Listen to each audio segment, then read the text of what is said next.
Hi, we are back. Wrinkle in Time, Chapter 6, The Happy Medium. Again, they focused their eyes on the crystal ball. The earth with its fearful covering of dark shadow, swam out of view, and they moved rapidly through the Milky Way. And there was the thing again. Watch, the medium told them. The darkness seemed to seethe and writhe. Was this meant to comfort them? Suddenly there was a great burst of light through the darkness. The light spread out, and where it touched the darkness disappeared.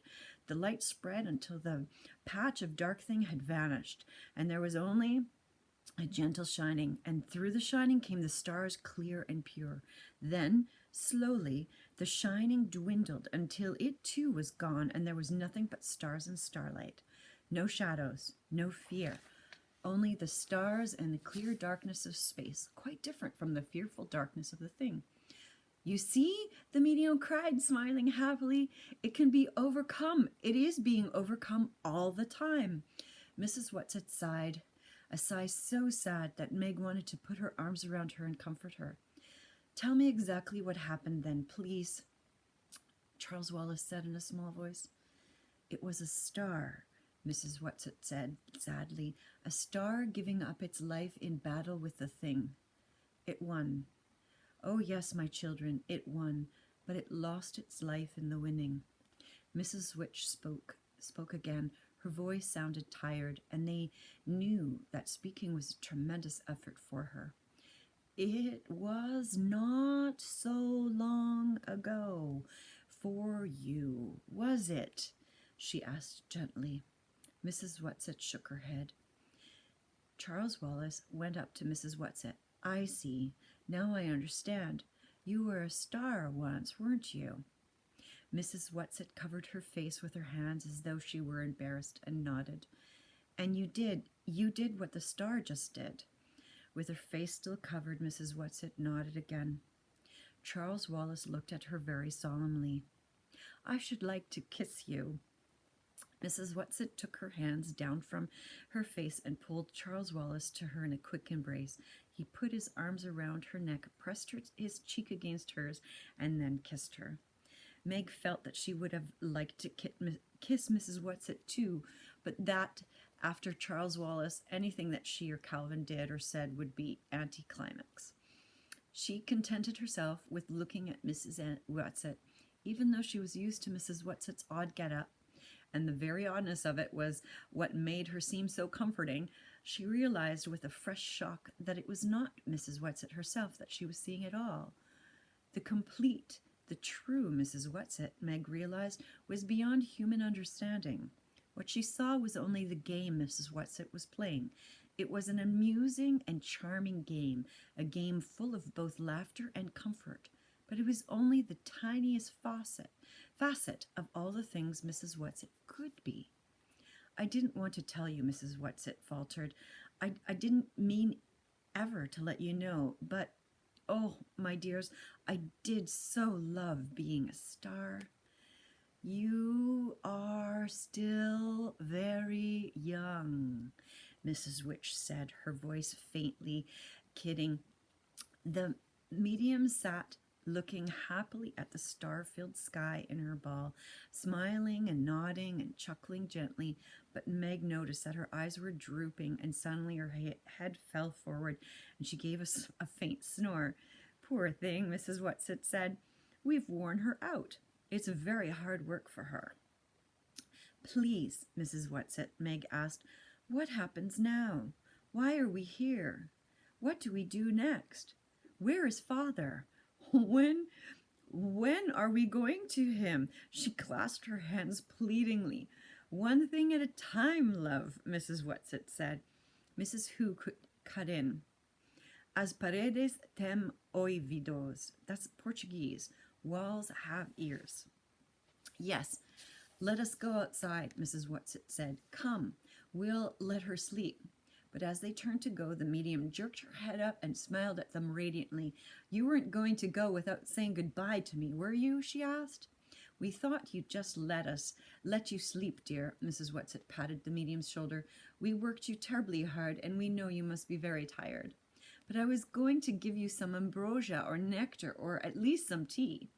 At this, Meg realized that she was hungry. How much time had passed since they had had their bowls of stew, she wondered. But Mrs. Watts had said, "Oh, thank you, dear, but I think we'd better be going." "They don't need to eat, you know," Charles Wallace whispered to Meg. "At least not food the way we do. Eating's just a game with them. As soon as we get organized again, I'd better remind them that they'd have to feed us sooner or later." The medium smiled and nodded. "It does seem as though I should be able to do something nice for you after having had to show those poor children such horrid things. Would they like to see their mother before they go?" "Could we see Father?" Meg asked eagerly. "No," Mrs. Witch said. "We are going to your father, Meg. Do not be impatient." "But she could see her mother, couldn't she?" the medium weeded. Why not?" Mrs. Whatsit put in.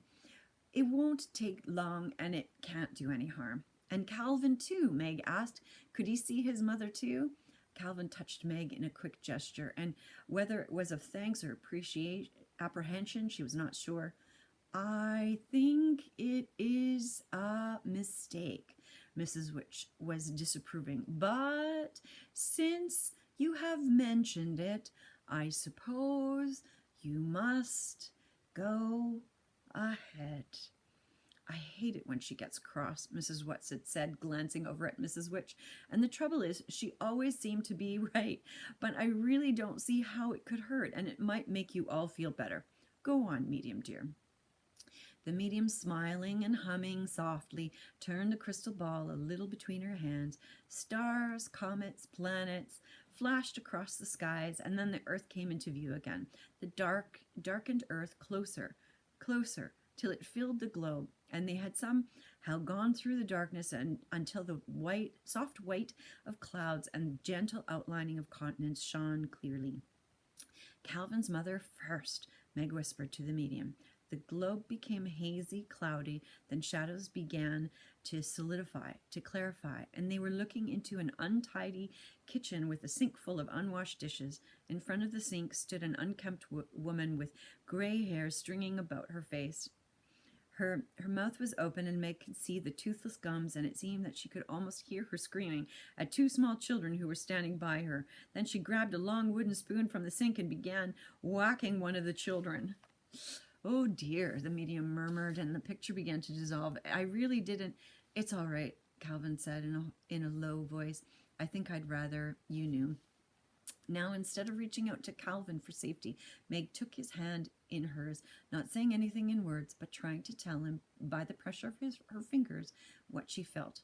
If anyone had told her only the day before that she, Meg, the snaggletooth, the myopic, the clumsy, would be taking a boy's hand to offer him comfort and strength, particularly a popular and important boy like Calvin, the idea would have been beyond her comprehension.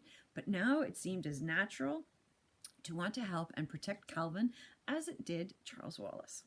The shadows were swirling in the crystal again, and as they cleared, Meg began to recognize her mother's lab at home. Mrs. Murray was sitting perched on her high stool, writing away at a sheet of paper on a clipboard on her lap. "She's writing Father," Meg thought, the way she always does, every night. The tears that she could never learn to control swam to her eyes as she watched. Mrs. Murray looking up from her letter, almost as though she was looking towards the children, and then her head drooped and she put it down on the paper and sat there, huddling up, letting herself relax into an unhappiness that she never allowed her children to see. And now the desire for tears left Meg. The hot, protective anger she had felt for Calvin when she looked into his home, she now felt turned toward her mother. "Let's go," she cried harshly. "Let's do something." "She's always so right," Mrs. Whatsit murmured, looking towards Mrs. Witch. "Sometimes I wish she'd just say, 'I told you so,' and have done with it." "I only meant to help," the medium wailed. "Oh, medium dear, don't feel badly," Mrs. Whatsit said swiftly. "Look at something cheerful, do. I can't bear to have you distressed." "It's all right," Meg assured the medium earnestly. Truly, it is, Mrs. Medium, and we thank you very much. Are you sure? The medium asked, brightening. Of course. It really helped ever so much because it made me mad, and when I'm mad, I don't have room to be scared. Well, kiss me goodbye for good luck then, the medium said. Meg went over to her and gave her a quick kiss, and so did Charles Wallace. The medium looked smilingly at Calvin and winked. I want the young man to kiss me too. I always did love red hair, and it'll give you good luck, laddie, me, love. Calvin bent down blushingly and awkwardly kissed her cheek. The medium tweaked his nose. You've got a lot to learn, my boy, she told him. Now, goodbye, medium dear, and many thanks, Mrs. Whatsit said. I dare say we'll see you in an eon or two. Where are you going in case I want to tune in? The medium asked. Camazotz, Mrs. Whatsit told her. Where and what was Camazotz? Meg did not like the sound of the word or the way in which Mrs. Whatsit pronounced it. But please, don't distress yourself on our behalf. You know, you don't like looking in on the dark planets, and it's very upsetting to us when you aren't happy. But I must know what happened to the children, the medium said. It's my worst trouble, getting fond. If I didn't get fond, I could be happy all the time. Oh, well, I managed to keep pretty jolly, and a little snooze will do wonders for me right now. Goodbye, and her voice got lost in the general bzzz of a snore. Come, Mrs. Witch ordered, and they followed her out of the darkness of the cave to the impersonal grayness of the medium's planet. Now, children, you must not be frightened at what is going to happen, Mrs. Witch warned. Stay angry, little Meg, Mrs. Whatsit whispered. You will need all your anger now. Without warning, Meg was swept into nothingness again. This time, the nothingness was interrupted by a feeling of clammy coldness, such as she had never felt before. The coldness deepened and swirled all about her and through her, and was filled with a new and strange kind of darkness that was a completely tangible thing, a thing that wanted to eat and digest her like some enormous, malignant beast of prey. Then the darkness was gone. Had it been the shadow, the black thing? Had they had to travel through it to get to her father? There was the by now familiar tingling in her hands and feet, and the push-through hardness, and she was on her feet, breathless but unharmed, standing beside Calvin and Charles Wallace. Is this Camazotz? Charles Wallace asked as Mrs. Whatsit materialized in front of him. Yes, she answered. Now, let us just stand and get our breath and look around. They were standing on a hill, and as Meg looked about her, she felt that it could easily be a hill on earth. There were the familiar trees she knew so well at home, birches, pines, maples, and though it was warmer than it had been when they so precipitously left the apple orchard, there was a faintly autumnal touch to the air near them.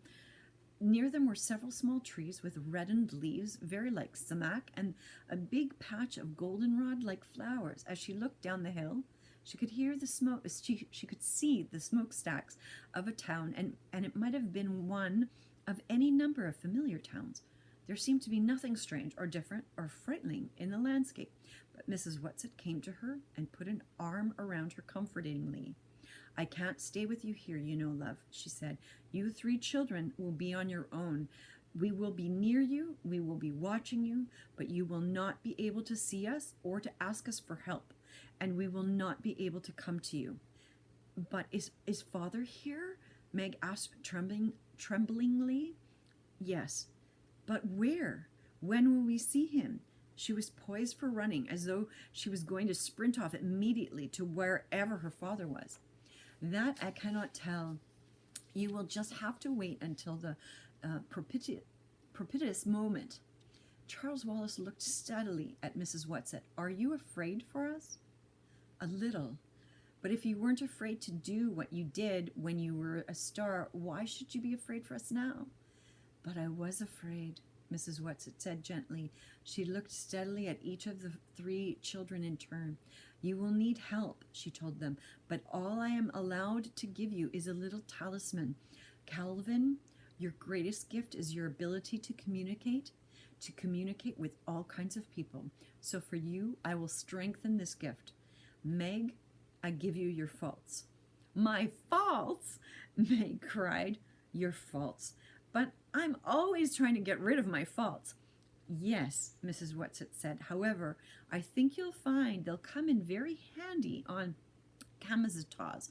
Charles Wallace, to you I can give only the resilience of your childhood. From somewhere, Mrs. Who's glasses glimmered, and they heard her voice. Calvin, she said, a hint. For you, a hint. Listen well. For that he was a spirit too delicate to act their earthly and abhorred commands, refusing their grand hests, they did confine him, but help of the most potent ministers, and in their most unmitigable rage into a cloven pine within which rift, imprisoned, he didn't painfully remain. Shakespeare, The Tempest. Where are you, Mrs. Who? Charles Wallace asked. Where is Mrs. Witch? We cannot come to you now, Mrs. Who's voice blew to them like the wind.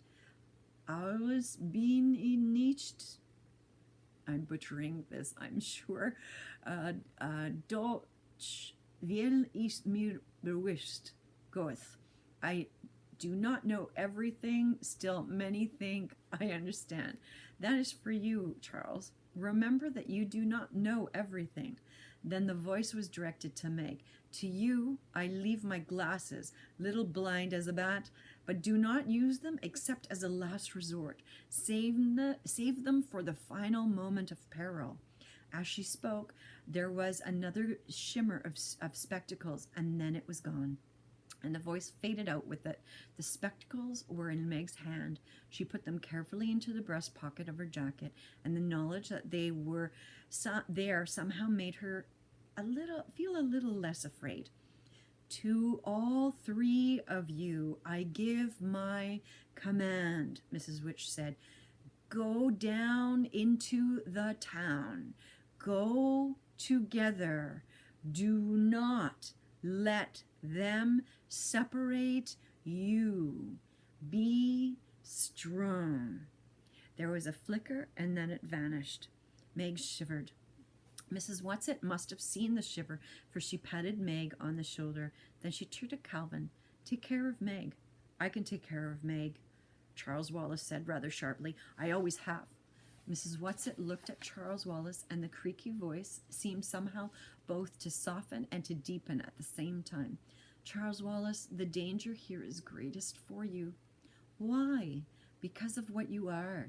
Just exactly because of what you are, you will be by far the most vulnerable. You must stay with Meg and Calvin. You must not go off on your own. Beware of pride and arrogance, Charles, for they may betray you. At the tone of Mrs. Whatsit's voice, both warning and frightening, Meg shivered again, and Charles Wallace butted up against Mrs. Whatsit in the way he often did with his mother, whispering, Now I think I know what you meant about being afraid. Only a fool is not afraid, Mrs. Whatsit told him. Now go.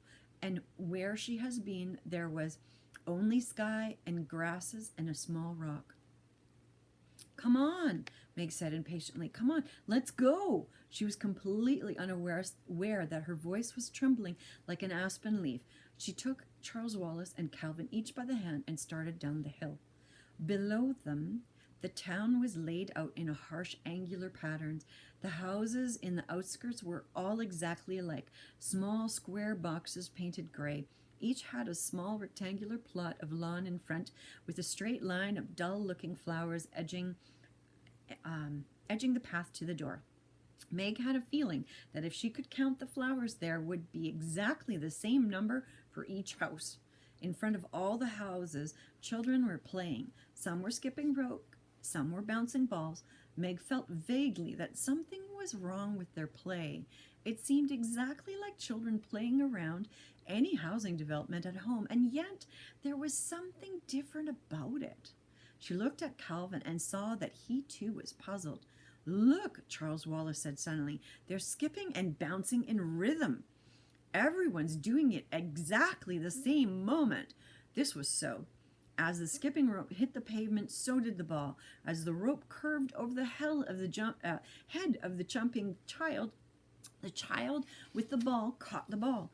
Down came the ropes, down came the balls, over and over again, up, down. All in rhythm, all identical. Like the houses, like the path, like the flowers. Then the doors of all the houses opened simultaneously, and out came women like a row of paper dolls. The print of their dresses were different, but they all gave the appearance of being the same.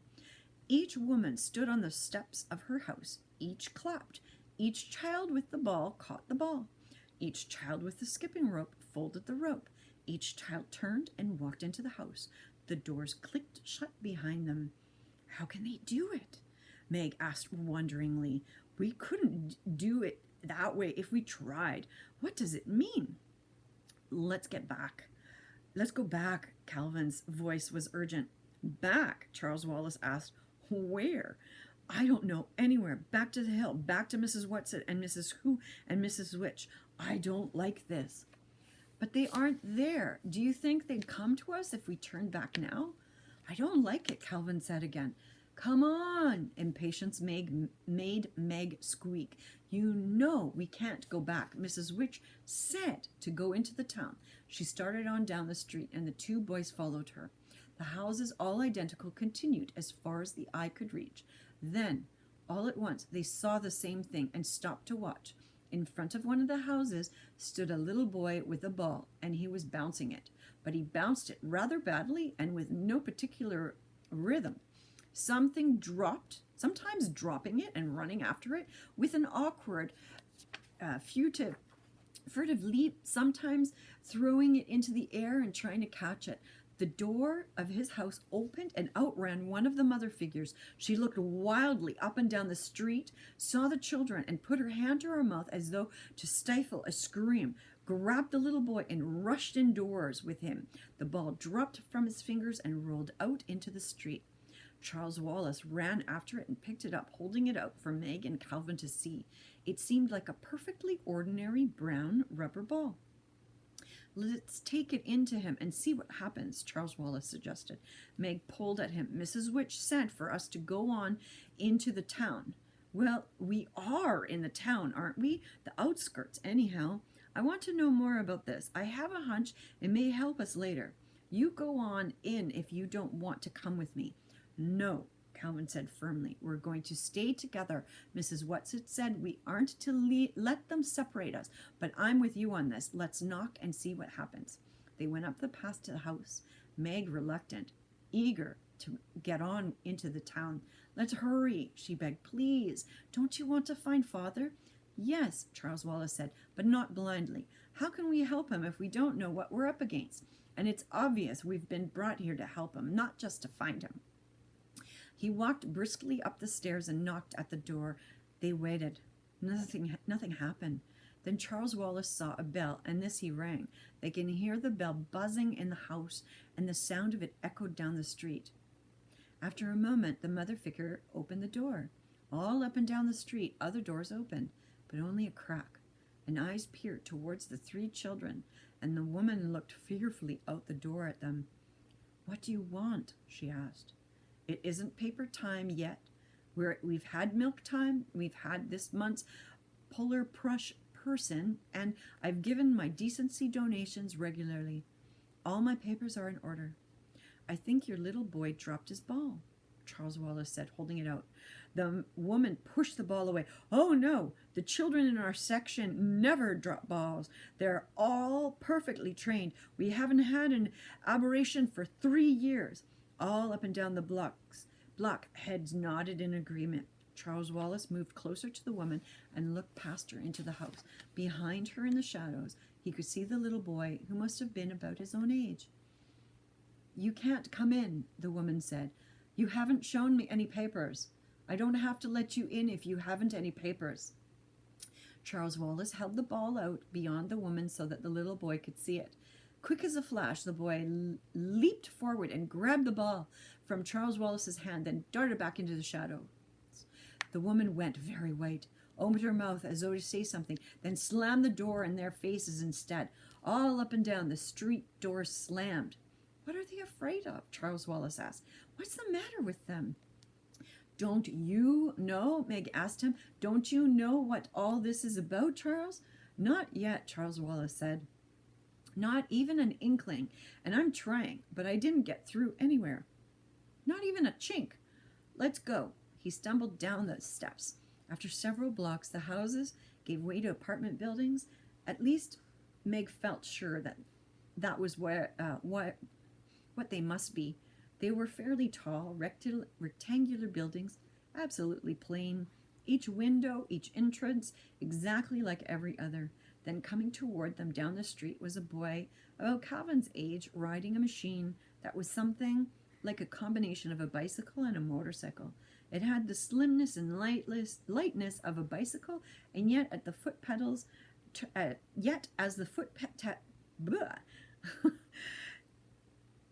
Sorry about that. It had the slimness and lightness of a bicycle, and yet as the foot pedals turned, they seemed to generate an unseen source of power, so that the boy could pedal very slowly and yet move along the street quite swiftly.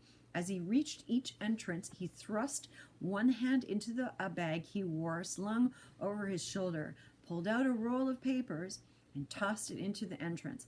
It might have been a Dennis or Sandy or any one of hundreds of boys with a newspaper route in any one of hundreds of towns back home. And yet, as with the children playing ball and jumping rope, there was something wrong about it. The rhythm of the gesture never varied. The paper flew in identically the same arc at every doorway, landed in identically the same spot. It was impossible for anybody to throw with such consistent perfection. Calvin whistled. I wonder if they play baseball here. As the boy saw them, he slowed down on his machine and stopped, his hand arrested as it was about to plunge into the paper bag. What are you kids doing out on the street? He demanded. Only root boys are allowed out now. You know that. No, we don't know it, Charles Wallace said. We're strangers here. How about telling us something about this place? You mean you've had your entrance papers processed and everything? The boy asked. You must have if you're here, he answered himself. And what are you doing here if you don't know about us? You tell me, Charles Wallace said. Are you examiners? The boy asked a little anxiously. Everybody knows our city has the best central intelligence center on the planet. Our production levels are the highest. Our factories never close. Our machines never stop rolling. Added to this, we have 5 poets, 1 musician, 3 artists, and 6 sculptors, all perfectly channeled. What are you quoting from? Charles Wallace asked. The manual, of course, the boy said. We are the most oriented city on the planet. There had been no trouble of any kind for centuries. All Camazotz knows our record. That is why we are the capital city of Camazotz. That is why Central Intelligence is located here. That is why it made its home here. There was something about the way he said it that made a shiver run up and down Meg's spine. But Charles Wallace asked briskly, where is this Central Intelligence Center of yours? Central, the boy corrected. Just keep going and you can't miss it. You are strangers, aren't you? What are you doing here? Are you supposed to ask questions? Charles Wallace demanded severely. The boy went white, just as the woman had. I humbly beg your pardon. I must continue my route now, or I will have to talk my timing into the explainer. And he shot off down the street on his machine. Charles Wallace stared after him. What is it? He asked Meg and Calvin. There was something funny about the way he talked, as though he weren't really doing the talking. Know what I mean? Calvin nodded thoughtfully. Funny is right. Funny peculiar. Not only the way he talked either. The whole thing smells. Come on, Meg pulled at them. How many times was it she had urged them on? Let's go find Father. He'll be able to explain it all to us. They walked on. After several more blocks, they began to see other people, grown-up people, not children, walking up and down and across the streets. These people ignored the children entirely, seeming to be completely intent on their own business. Some of them went into the apartment buildings. Some of them were heading into the same direction as the children. As these people came to the main street from the side streets, they would swing around the corners with an odd automatic stride, as though they were so deep in their own problems and the route was so familiar that they didn't have to pay any attention to where they were going. After a while, the apartment buildings gave way to what must have been office buildings. Great stern structures with enormous entrances. Men and women with briefcases poured in and out. Charles Wallace went up to one of the women, saying politely, "Excuse me, but could you please tell me?" But she hardly glanced at him as she continued on her way. "Look," Meg pointed. Ahead of them, across the square, was the largest building they had ever seen, higher than the Empire State Building and almost as long as it was high. "This must be it," Charles Wallace said. "Their central intelligence, or whatever it is. Let's go in." "But if Father's in some kind of trouble with this planet," Meg objected, "isn't that exactly where we shouldn't go?" "Well, how do you propose finding him?" Charles Wallace demanded. "I certainly wouldn't ask there. I didn't say anything about asking, but we aren't going to have the faintest idea where or how to begin to look for him until we find out something more about this place. And I have a hunch that that's the place to start. If you have a better idea, Meg, why, of course, just say so." "Oh, get off your high horse," Meg said crossly. "Let's go to your old central intelligence and get it over with." "I think we ought to have passports or something," Calvin suggested. "This is much more than leaving America to go to Europe. And that boy and the woman both seem to care so much about having things in proper order. We certainly haven't got any papers in proper order." "If we needed passports or papers, Mrs. Whatsit would have told us so," Charles Wallace said. Calvin put his hands on his hips and looked down at Charles Wallace. "Now look here, old sport. I love those 3 old girls just as much as you do, but I'm not sure they know everything. They know a lot more than we do, granted, but you know Mrs. Whatsit talked about having been a star. I wouldn't think that being a star would give her much practice in knowing about people. When she tried to be a person, she came pretty close to goofing it out. There was never anybody on land or sea, like Mrs. Whatsit, the way she got herself up." "She was just having fun," Charles said. "If she'd wanted to look like you or Meg, I'm sure she could have." Calvin shook her head. "I'm not so sure. And these people seem to be people, if you know what I mean. They aren't like us, I grant you that. There's something very offbeat about them, but they're lots more like ordinary people than the ones on Uriel." "Do you suppose they're robots?" Meg suggested. Charles Wallace shook his head. "No, that boy who dropped the ball wasn't any robot, and I don't think the rest of them are either. Let me listen for a minute." They stood very still, side by side, in the shadow of one of the big office buildings. 6 large doors kept swinging open, shut, as people walked in and out, looking straight ahead, paying no attention to the children whatsoever.